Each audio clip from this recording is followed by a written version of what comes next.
Well, a report from Amnesty International says there is strong evidence that suggests chemical weapons have been used repeatedly by the Sudanese military against civilians in Darfur. Two independent weapons experts say that chemical agents, including mustard gas, have been used. The report estimates that between 200 and 250 people have been killed, many of whom are children, while survivors are suffering serious illnesses.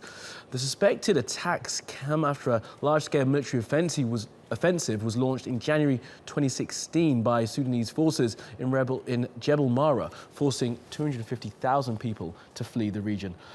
Well, for some more on this, let's speak to someone from Amnesty. David Griffiths is joining us from London. David, good to speak to you. Now, just first of all, how can you be so certain that these weapons have been used, as these areas are so difficult to be accessed? Well, Darfur is the world's forgotten conflict, and Amnesty International has carried out a research project there this year which has found that the conflict has indeed escalated. We've spoken to a couple of hundred people, both victims and caregivers, and we've corroborated their testimonies carefully with satellite evidence and with forensic analysis of images that we have obtained. And what we have found consistently is a pattern which points to the use of chemical weapons as part of an extremely barbaric onslaught on civilians in the Jebel Mara region of Darfur. We have found evidence of 32 what we believe to be chemical attacks, but that's within the context of a much wider destruction and attack on civilian populations. Villages, 170 villages have been severely damaged or destroyed across the region. We've seen mass rapes. This is a serious escalation, an unprecedented escalation of the conflict in Darfur, which has been going on since 2004. Absolutely. Just to press you on this then, David, how are you seeing that chemical weapons are being used from satellite photographs? Obviously, mustard gas is released. And have you been able to see any victims of these weapons and been able to ascertain from them the symptoms and therefore what weapons may have been used on them?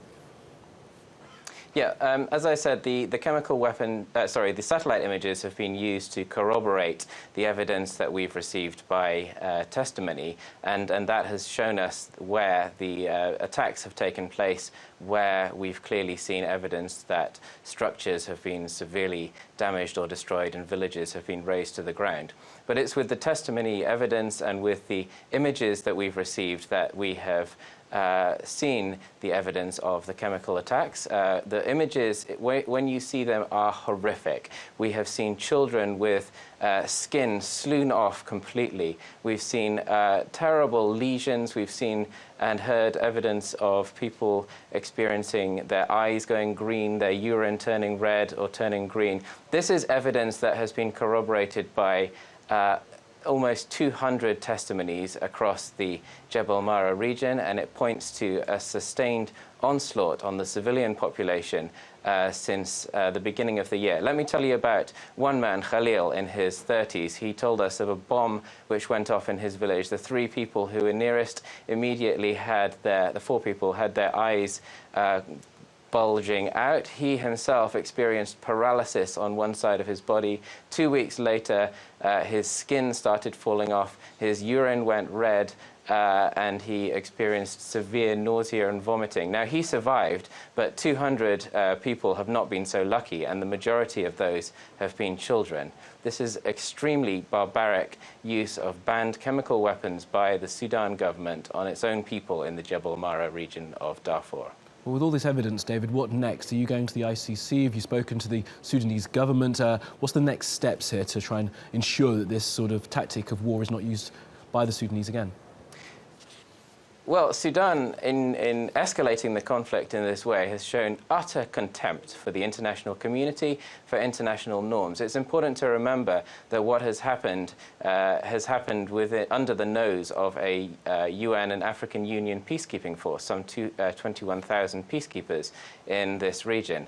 It's not just the chemical weapons. 250,000 people have been displaced, and as I said, 170 villages have been razed to the ground. So what Amnesty International is now calling for is for the Security Council to begin an immediate investigation into the allegations that we are making about chemical weapon usage by the Sudanese government. We're also calling for access for peacekeeping forces into the Jebel Mara region to ensure that this does not happen and that there is a witness on the ground.